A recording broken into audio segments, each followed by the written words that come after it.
Okay. Hello, confirmands and parents. I'm so sad that so many of you are home not feeling well today. So this video is just going to explain what we were talking about in person. It'll only be a few minutes. I have mailed a letter to each of your homes that should arrive at the beginning of next week with just how mail distribution got out last week. Basically, our confirmation program this year is going to be for students grades 6 and above who are interested. I'm not going to require anyone to take confirmation, but if you're interested, we'd love to have you. I know that your lives are super busy and you have a lot of stuff going on. So we have a mix and match style confirmation. There are only 4 classes that have mandated dates for you to come to. That's Tuesday, October 12th, Wednesday, November 17th, Wednesday, January 19th, and Wednesday, February 23rd.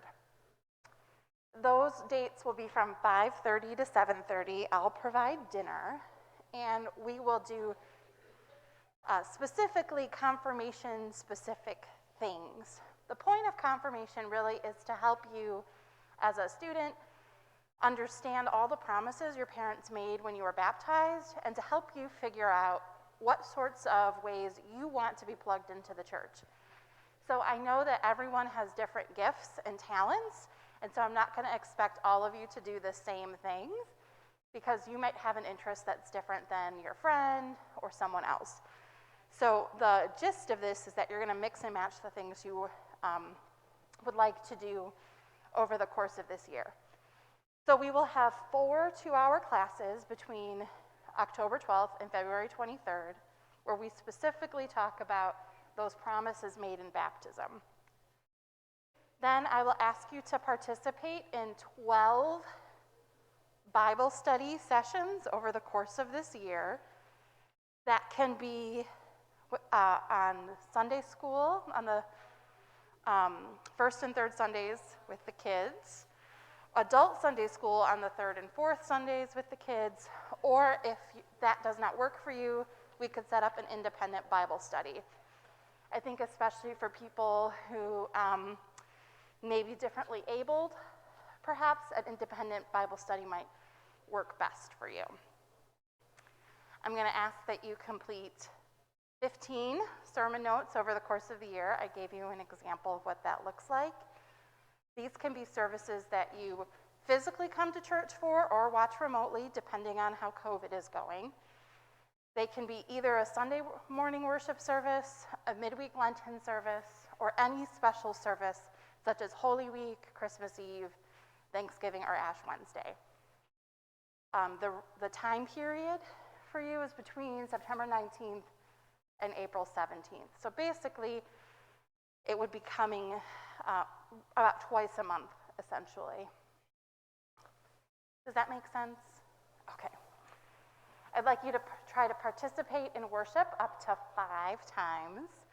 And again, we have different goals and different interests for worship, so you could help Miss Ladd set up communion like they were doing today. That could be a way that you help. You could be an usher, like with Mr. Dave. You could lector, like what Ted did earlier today. You could be an assistant minister, which is what all of the things Holly says. Basically, any way that you can help in worship beyond a children's choir, because we want you to just try out new roles and see what you like. You can do the same thing all 5 times if that's what you like. So if you're really mostly comfortable being an usher, you can usher all 5 times. That's fine with me. And then the last requirement is to learn something about the church's ministry. And this would involve either helping with an outreach project, coming with me to visit some of our homebound members, which actually is super fun. I really encourage you to think about that one. You could go to a committee meeting, or you could help the preschool teachers sanitize their supplies, which is a cleaning job. Again, not my gift, but maybe that's your gift. And basically, you find what works for your schedule around your other responsibilities, and meet these requirements, and then we will have your confirmation in the spring. What do you think? Does that sound doable? Is it flexible enough? Okay, good. That's my main goal, is for this to be flexible for you all. I understand you have school obligations and social obligations. Jesus calls you to do all of those things too. So I want you to be able to live a full, balanced life.